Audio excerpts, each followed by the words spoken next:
우리를 위해 희생당해 주신 하나님이라는 제목으로 말씀을 증거하겠습니다.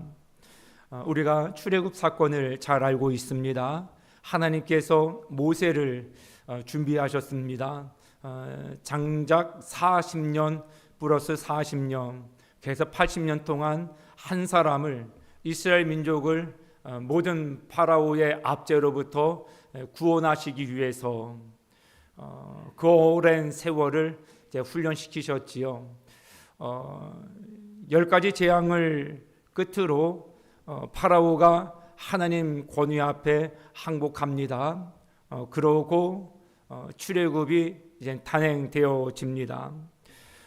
첫 번째 이르렀던 곳이 어디였느냐 하면 리비딤이라는 지역이었어요.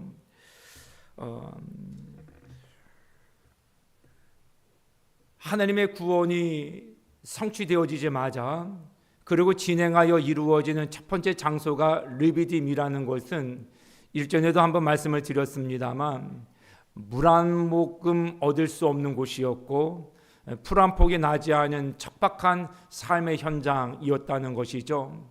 그래서 우리도 가끔 신앙생활하면서 좀 이게 맞나 싶은 생각이 들 때가 있어요. 기도해야 됩니다 해서 기도했는데 리비딤과 같은 곳에 서 있을 때가 있고요. 예배 잘 드리면 하나님의 은혜와 복이 넘칩니다. 그래서 순종하고 예배 잘 드리려고 힘쓰는데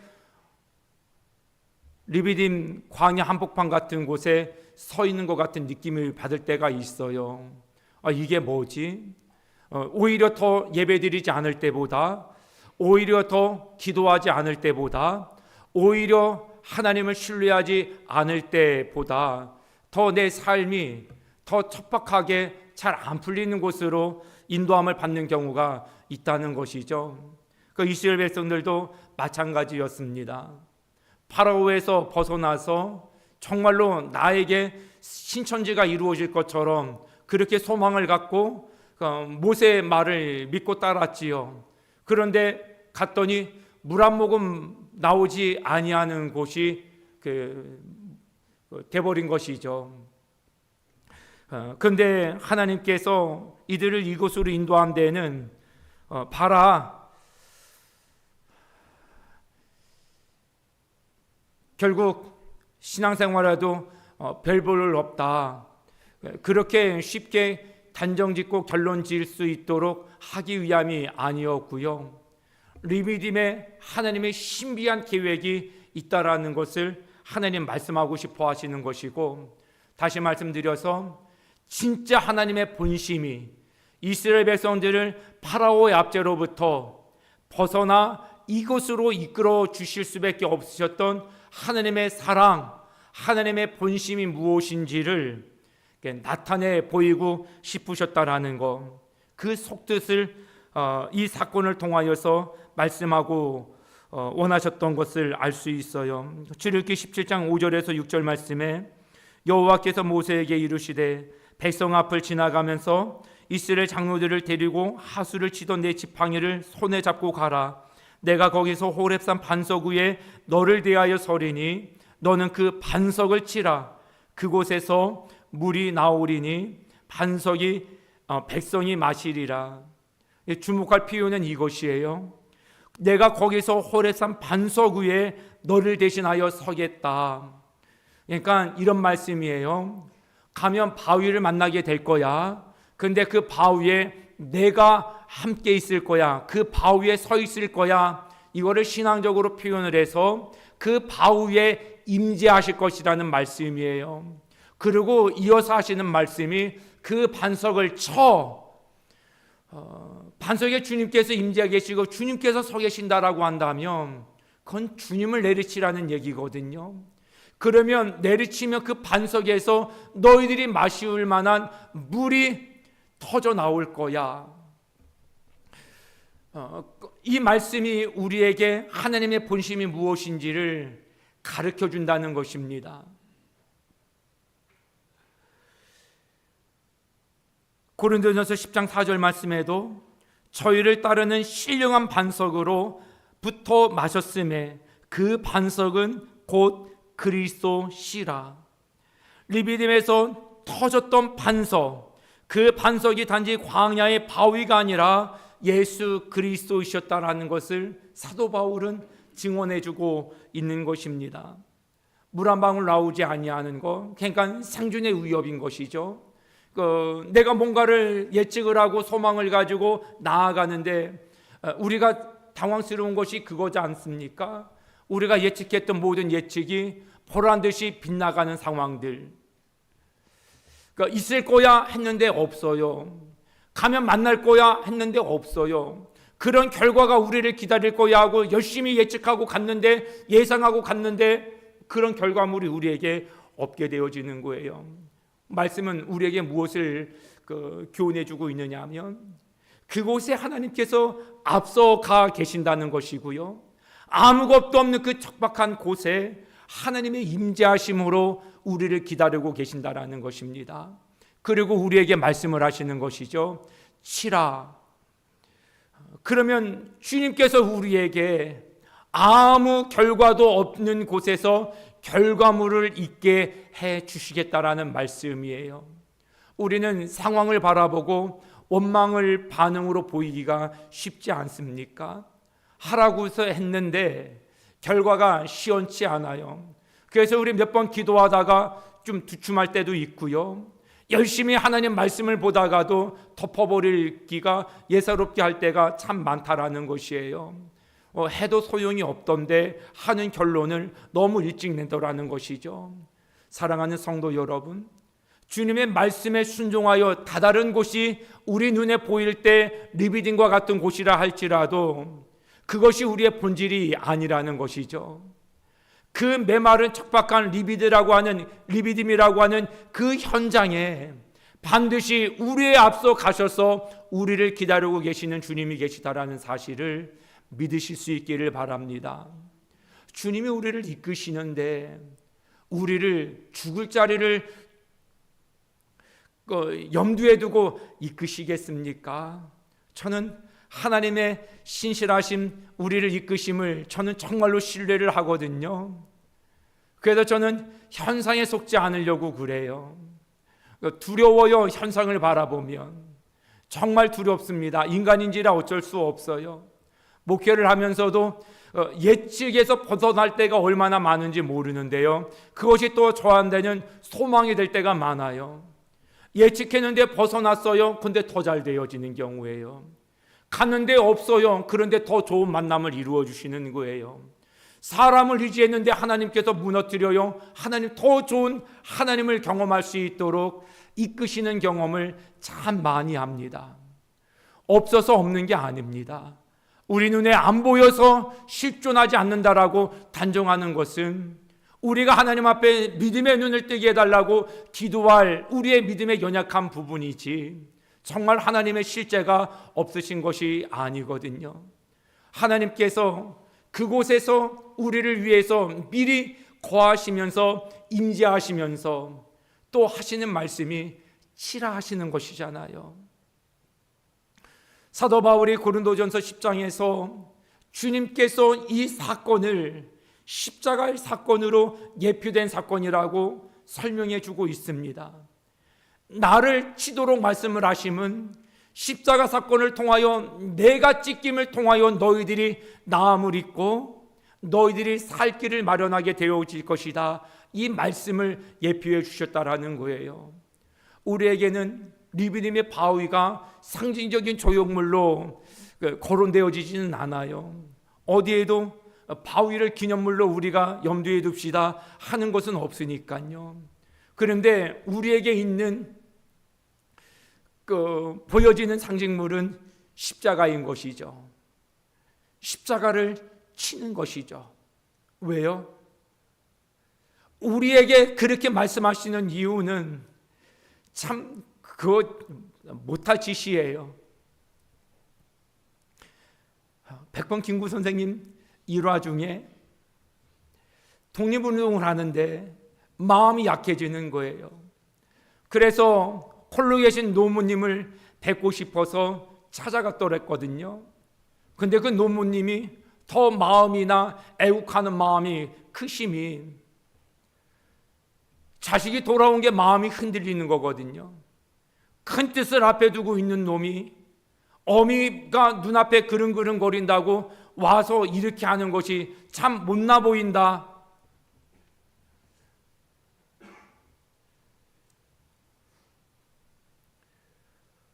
어미 다리를 종아를 걷으면서 치라는 것이죠.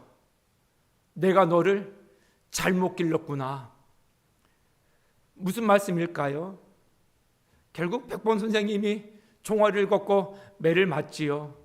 네가 나를 못 치겠으면 내가 너를 대신 쳐야 되겠구나.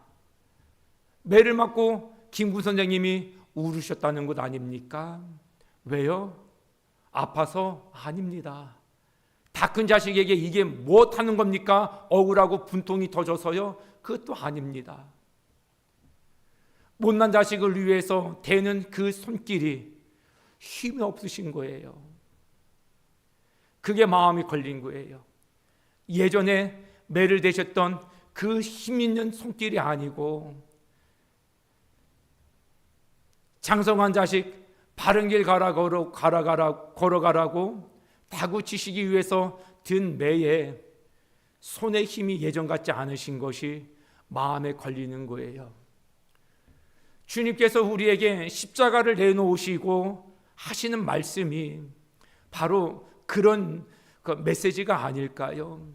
우리가 어떻게 주님을 칩니까? 그래도 주님은 스스로를 내놓으신 것이죠. 그래도 누군가는 살아야 되고 그거를 전제로 누구는 깨져야 된다고 한다면 내가 치임을 통하여 리비드의 바위가 터지는 것처럼 그래야 되지 않겠느냐는 거예요. 하나님은 우리를 살리시기 위해서 일부러 고난의 자리를 찾으셨던 것이거든요. 그래서 그 자리에서 우리를 향한 치심을 당하시고 우리가 살아야 되기 때문에 생명의 생수를 허락해 주신 것입니다. 인간은 오래전부터 신을 두려운 존재로 여겨왔습니다. 사람들은 신의 노여움을 풀기 위해서 제사를 드리고 심지어는 성경에도 나옵니다만 암몬 금오수 신과 같은 경우는 자식을 이렇게 몰래기죠.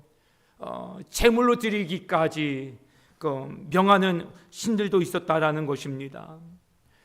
생명을 제물로 드려서 신들의 노여움을 풀어나가는 것이거든요.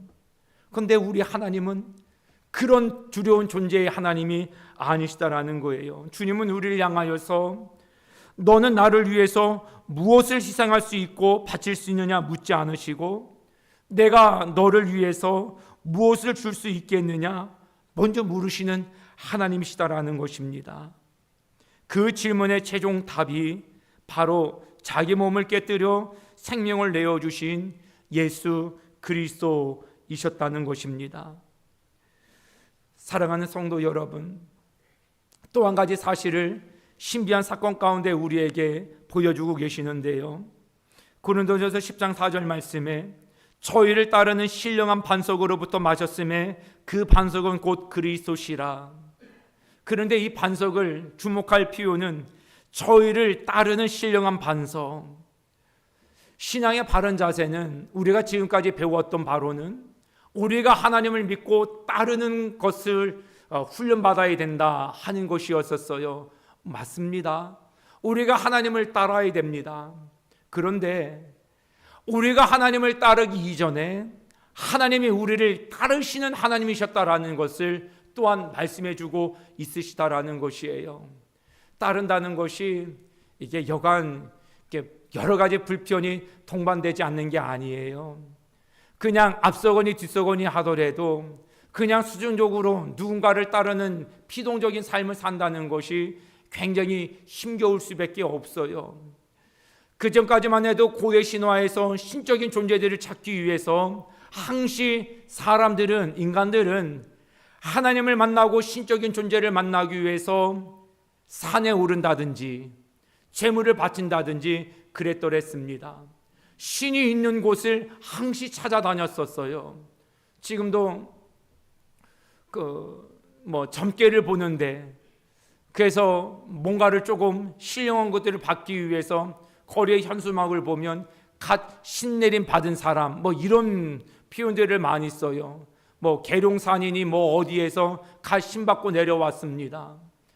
세상은 그래요. 그곳에 가야 신을 만날 수 있다라고 생각을 하는 것이에요. 고대 때도 그랬더랬습니다. 그런데 그 당시에 하나님께서 사람의 고정관념을 깨뜨려 주신 것이죠. 세상의 신은 그렇다 하더라도 나는 너희들을 따르라고 하는 자뿐만이 아니라 내가 너희를 따르는 하나님이라는 사실을 기억해 다오. 모세를 하나님께서 신의 산으로 부르셨지요. 그러고 난 다음에는 하나님께서 회마의지하라고 명하셨어요. 이제는 올라올 곳 없다. 내가 내려갈게. 그런 뜻이에요. 너희들이 좌하면 나도 같이 움직이고 너희들이 동하면 내가 또 동하여 같이 움직여 줄게.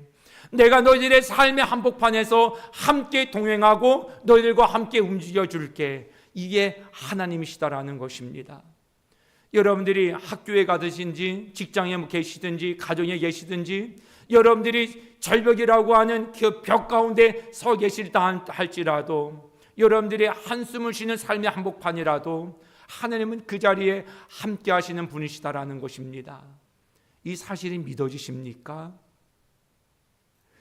주님은 이곳에만 계시는 게 아니에요. 우리가 예배를 드리며 임례성으로 주님 이곳에 임하소서, 이곳에서 드려지는 예배를 받으시옵소서 라고 고백을 하는 것은 이 시간에 우리가 하나님에 대한 서는 자세에 대한 태도를 고백하는 거거든요.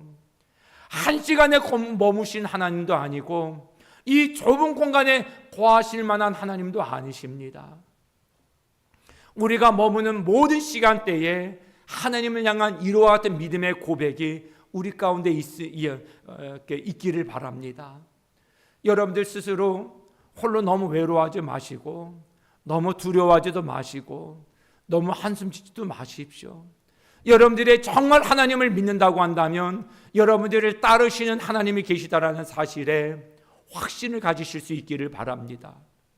여러분들을 따르시는 하나님이 계시다라는 것이 여러분들이 힘들고 어려울 때에 힘이 될 수 있기를 바랍니다. 나는 혼자가 아닙니다. 여러분들은 절대 혼자가 아닙니다. 절대 여러분들을 가만두지 않으십니다. 그냥 홀로 내버려 두지 않습니다. 저는 다윗의 고백이 너무너무 마음에 와닿습니다. 목동이었지 않습니까? 자기가 양을 어떻게 치는지를 아는 거예요. 나도 양새끼 한 마리를 위해서도 내 생명을 걸 줄 아는데 내가 양이면 하나님이 그렇게 나를 지키시지 아니하시겠느냐. 저는 하나님 아버지라는 표현이 너무 좋아요. 저도 자녀가 있어서 저도 자녀를 정말 특별한 마음으로 키우거든요. 그냥 일면식도 없는 모든 이들을 주님의 마음으로 사랑한다고 하고 사랑을 힘쓰고 있지만 우리 성도님들을 사랑하려고 힘쓰고 있지만 이게 또 부모 자녀 간의 관계의 사랑은 또 남다르더라고요. 이게 어쩔 수 없는 마음인 것 같아요. 나도 내 자식을 위해서 이렇게 애쓸 줄 아는데 내가 하나님의 자녀이면 하나님의 자녀인 나를 하나님 그만큼 책임져 주지 아니하실까? 이게 믿어지니까 별로 염려되지 않아요. 하나님께서 자식을 방관하지 않으신다라는 사실을 저는 의심하지 않고 믿습니다. 부족하도 괜찮고 좀 여유로우면 또 나눠 쓰라고 하나님 주시는가 보다. 어려우면 더 하나님 의지하라고 하시는가 보다. 조금 쪼들리고 긴장이 되어지면 하나님 말씀 더욱더 집중하라고 하시는가 보다. 그래도 염려하거나 두렵거나 그러지 않아요. 기도하면 되지. 하나님 바라보면 되지. 책임져 주신다고 말씀해 주셨으니 나도 내 자녀에게 염려하지 말라 하고 그거에 대해서 책임을 다하려고 그러는데 하나님께서 신구약에 우리에게 주신 말씀이 다시 한번 상기해 볼까요? 사랑하라는 말씀의 직접적인 표현보다 어떤 표현이 더 많다고요? 어떤 표현이 더 많아요?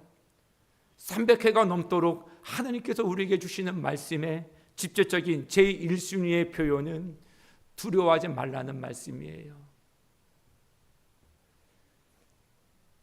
육체의 내리막길, 경제적인 안담, 여러 가지 관계적인 꼬이는 스텝들, 우리의 번번이 예측에서 빗나가는 경제적인 상황들, 그런 결과가 우리 가운데 있다 하더라도 두려워하지 말라는 것입니다. 보이는 것이 여리고성이어도, 보이는 것이 홍해 앞이어도, 보이는 것이 리비딩과 같은 척박한 삶의 자리여도 두려워하지 말라는 것이에요.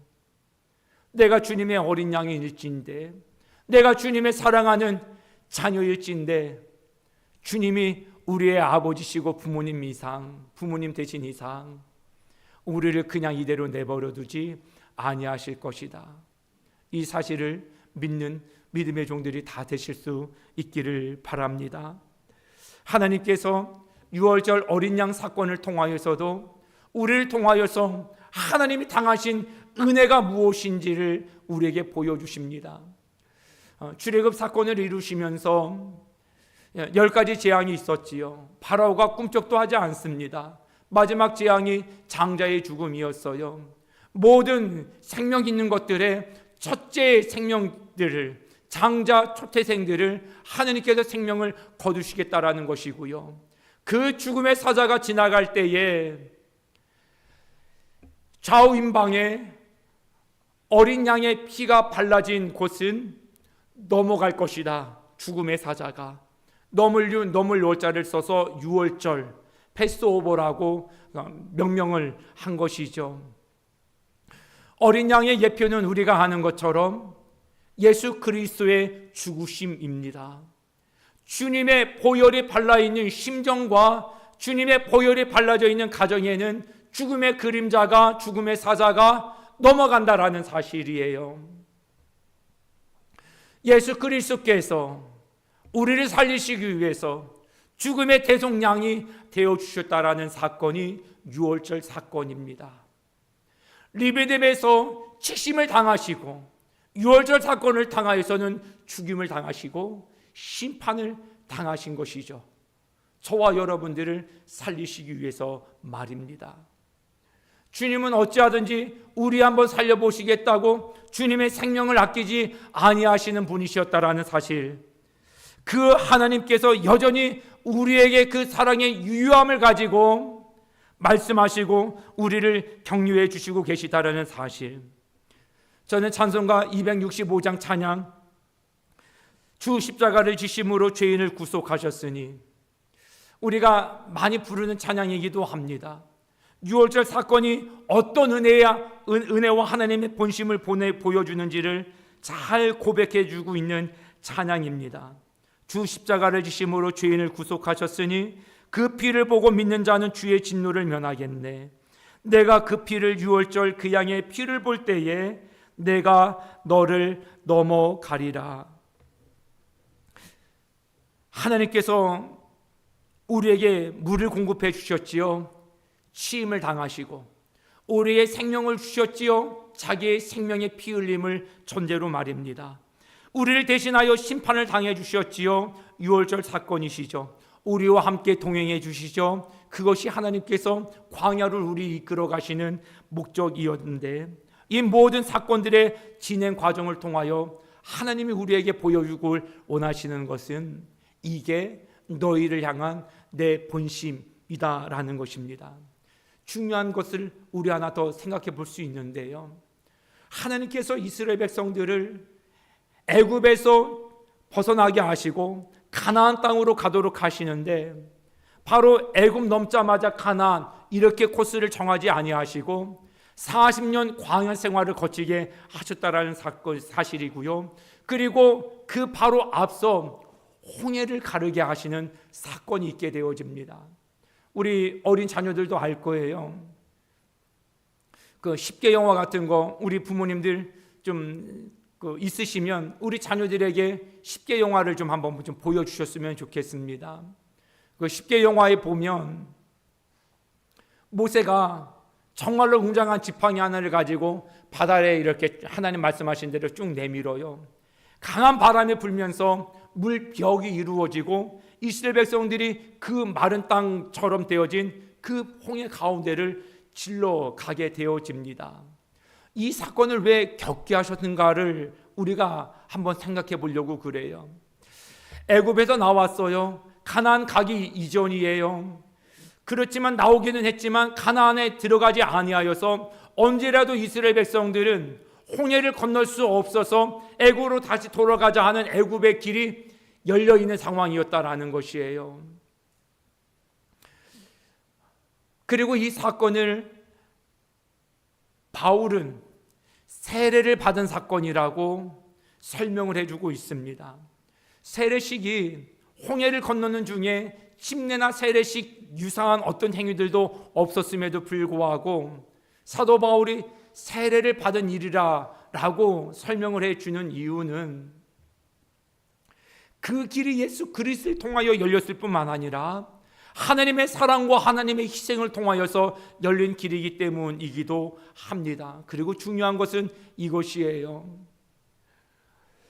우리가 신앙생활을 하다 보면 이쯤에서 멈춰버릴까 싶은 생각이 들 때가 있어요. 기도하다가도 멈추고 싶을 때가 있고, 찬양하다가도 멈추고 싶을 때가 있고, 말씀을 읽다가도 덮어버릴 때가 있고, 봉사를 하고 헌신을 하다가도 덮어버릴 때가 있고, 우리 지금 부활주의를 기점으로 우리 지금 전도하는 일에 기도하면서 열심을 내고 있지 않습니까? 이것도 그냥 더 그만하고 싶을 때가 있어요. 그 사건이 바로 홍해 앞에 서 있는 모습이라 보시면 됩니다. 예전으로 돌아가고 싶은 것, 예전의 본성, 죄의 노예의 본성, 하나님을 신뢰하지 못하고 내 방식대로 살아나가는 내 자아가 살아있는 모습들, 하나님께서 이스라엘 백성들로 하여금 그 기류에 서도록 하나님께서 상황을 만들어 주셨다라는 것이에요. 그러고 나서 하나님께서 모세를 향하여서 물을 갈리우도록 하셨다라는 사건이에요. 그리고 첫 번째 들어섰던 곳이 리비딤 지역이었다라는 것입니다. 사랑하는 성도 여러분, 우리는 세례를 만 15세가 되어지면 거행하고 있습니다. 우리 부활주일에도 입교식도 있고 세례식도 이젠 하려고 합니다. 15세 되어신 우리 자녀들도 다 이젠 알만한 사건이 세례 예식이라는 것이에요. 홍해를 하나님께서 그런 같은 과정을 겪어서 건너도록 하신 데에는 아직까지 나는 예전으로 돌아갈 가능성이 남겨져 있다라는 것이에요. 세례를 받고 홍해를 건너므로 인하여서 나는 이제 예전으로 다시 돌아갈 수 없다라는 거예요. 배수전이 쳐진 거예요. 나는 이제 예수 그리스도와 함께 죽고 내가 살 길은 예수 그리스도와 함께 사는 길밖에 없다라는 거예요. 광야 40년 동안에 하나님께서 하늘을 바라보게 하셨어요. 이유를 신명기에서는 이렇게 얘기해줘요.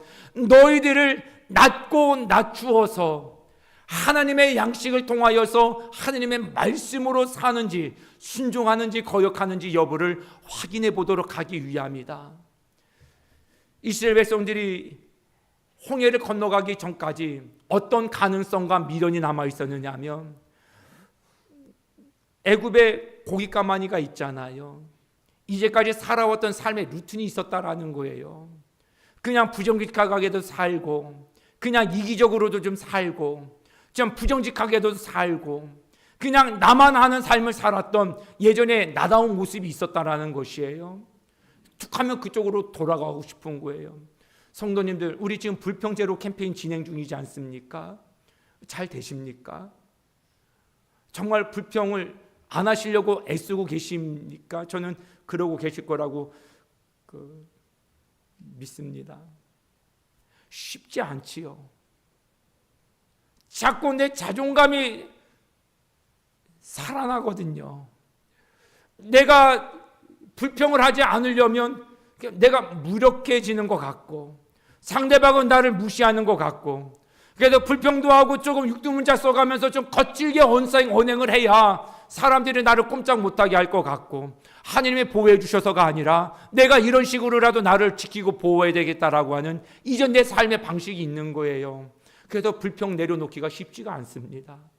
남 탓을 해야 책임 공방에서 자유로울 수 있으니까 남 탓은 여전히 내가 사는 내 자기 방어의 기제 중에서 가장 유효하게 쓰일 수 있는 장치예요.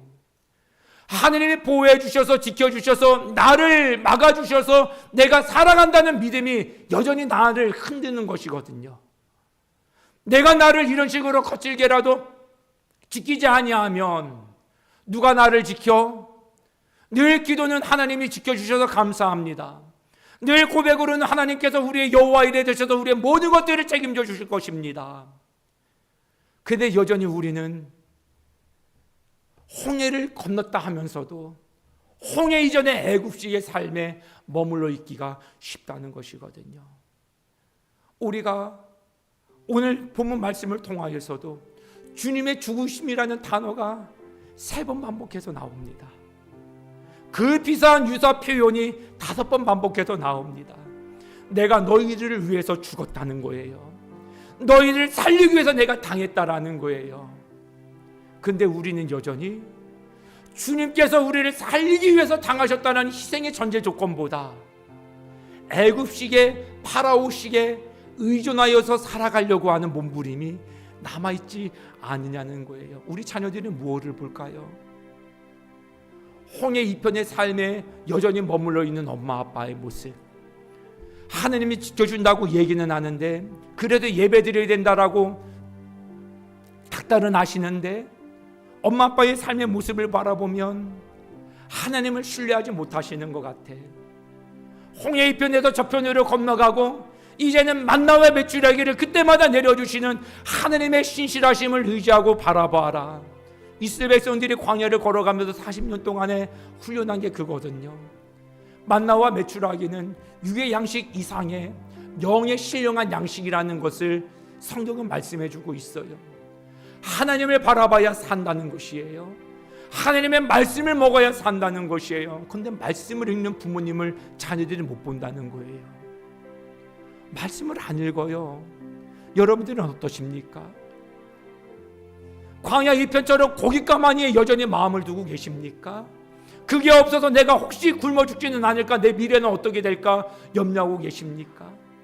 홍해를 건너가면 홍해 이전에는 파라오의 시스템에 의해서 내가 살아갔지만 홍해를 건너 세례받은 백성이라고 한다면 그리스도와 함께 옛 삶은 죽고 하나님께서 나를 살게 하시기 위해서 그와 같은 어려움들을 당하셨는데 나를 책임져 주지 못하실까? 그 믿음으로 사는 것이 홍해 저편의 삶이라는 거예요. 40년 동안의 이스라엘 백성들에게는 그 훈련을 시키셨던 것입니다. 우리는 말씀을 바라보고 계십니까? 말씀을 먹고 양식으로 삼고 계십니까? 왜 안 읽으십니까? 왜 자녀들에게 그 본을 보이지 않으십니까? 못 믿어서입니까? 건너라고 해서 세례는 받았고 건너라고 해서 홍해 저편으로 건너왔는데 여전히 애굽입니까? 하나님 주시는 말씀으로는 못 살 것 같고 세상의 식으로는 살아봐야 되겠으니까 여전히 인간적으로 하는 계산기를 내려놓지 못하고 계십니까? 자녀들이 뭘 보고 배울까요?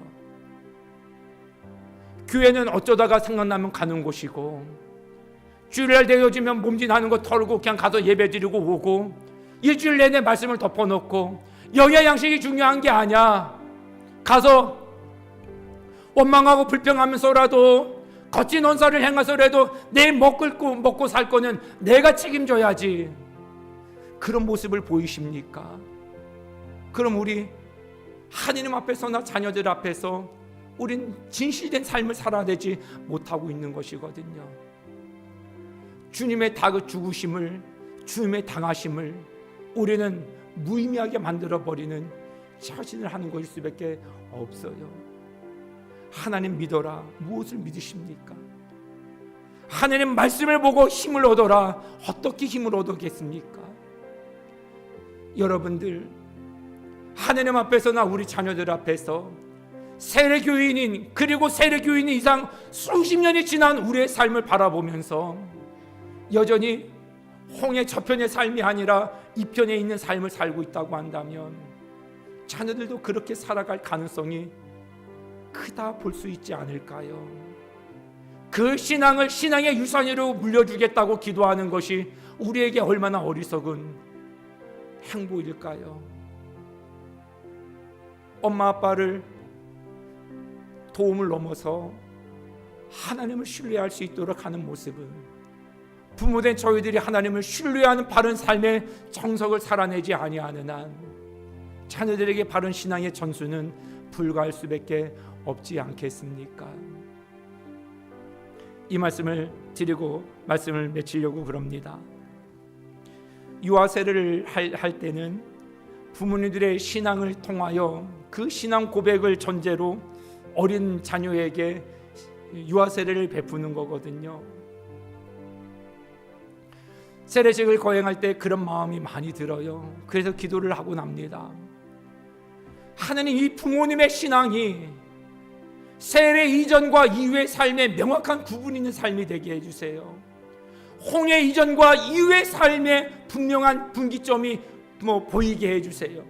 예수 그리스도의 죽으심을 믿는 자의 삶과 믿지 못할 때의 삶이 분명히 구분되어지게 해주세요. 홍해 이편에 건너서야 함에도 불구하고 유아 세례는 받아놓고 행하게 해놓고 홍해 저편의 삶에 여전히 머물러서 자녀들을 양육하고 삶을 살아가게 되어지며 자녀들이 혼란을 겪을 수밖에 없어요.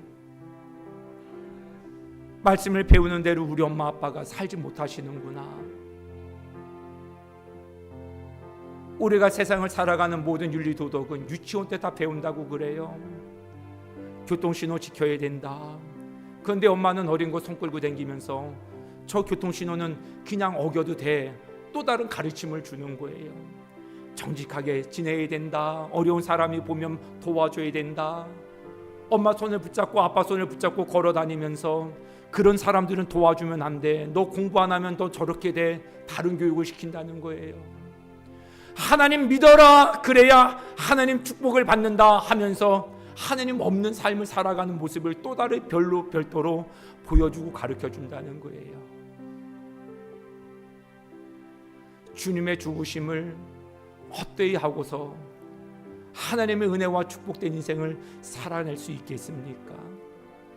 주님의 당하신 고난을 무용지물로 만들어 놓고 그것을 전제로 우리에게 주신 새로운 길, 새 생명의 길, 복된 길을 우리가 어떻게 맞이할 수 있겠습니까? 주님의 그 당하심의 대가로 님의 한복판에서 우리가 은혜의 삶을 살고 있다고 한다면 감사하셔야지요. 더 주님을 신뢰하셔야 되지요. 믿으셔야 되지요. 흔들리지 마셔야 되지요. 말씀을 가까이 하십시오. 홍해 저편으로 건너가셨으면 저편에 건넌 자처럼 사십시오. 주님의 죽으심이 나를 위한 거라고 한다면 그 죽으심에 합당한 삶을 살아가십시오. 그래야 삽니다. 그래야 은혜와 복된 삶을 삽니다. 홍해 이편 저편을 왔다 갔다 하지 마십시오. 그건 불가한 것입니다. 주님의 죽으심을 무용지물로 만들었다가 또 때가 되어지면 그것이 아니면 안 되겠다라는 다급함으로 긴박함으로 살아가지 마십시오. 하나님을 경외하고 주님을 신뢰하고 내 노선은 홍해 저편에 있는 삶입니다 하는 분명한 신앙 고백 속에서 자녀들에게 그 삶을 신앙의 아름다운 유산으로 물려주기를 힘써 나가고 하나님의 보호하심과 인도하심을 평생의 삶의 은혜의 분복으로 누리며 살아가는 우리 모두가 될 수 있기를 주님의 이름으로 축복해 드립니다. 하나님, 오늘도 저희들에게 귀한 말씀 주셔서 감사합니다. 하나님께서 리비딤에서 반석을 치게 하시어 물을 터뜨리셨고 홍해를 가르시어 생명의 길을 열어주셨으며 광야에서 만나와 메추라기를 내려주셨습니다. 오늘날 우리 역시 신령한 양식으로 말씀을 삼아 오늘을 살아갑니다. 우리가 원하옵기는 홍해 저편의 삶, 주님의 죽으심 저편의 삶을 살기를 원하는 것입니다. 여전히 우리가 주님의 사랑과 능력을 신뢰하지 못하고 내 옛 삶의 원칙과 방식으로 살아가려고 했던 어리석음이 있다고 한다면 이 시간 다시금 결단하게 도와주시옵소서. 우리를 위해 희생당해 주시는 주님의 사랑을 기억하게 하시고 믿게 하시며 주님의 영광을 위해 당할 희생을 우리 역시나 피하지 않는, 그래서 겪어야 할 희생 앞에서 주님의 깊은 사랑의 눈물을 흘리는 진실된 그리스도인들 되게 하여 주시고, 두려움의 리비듬의 현장에 서서 우리를 위해서 생명을 다하셨던 주님을 기억하며 주님의 인도와 보호하심 속에 흔들림 없는 담대한 삶을, 평안한 삶을 살아내는 우리 모두가 되도록 이끌어 주시옵소서. 우리가 하나님께 한 걸음 더 나가기를 원합니다. 우리에게 세상을 향한 걸음이 아닌 홍해 저편으로 가나안 땅으로 주님과 함께 동행하는 걸음걸이를 끊임없이 내리려 나갈 수 있도록 이끌어 주시옵소서. 우리 주 예수 그리스도의 이름으로 감사하며 기도드리옵나이다. 아멘.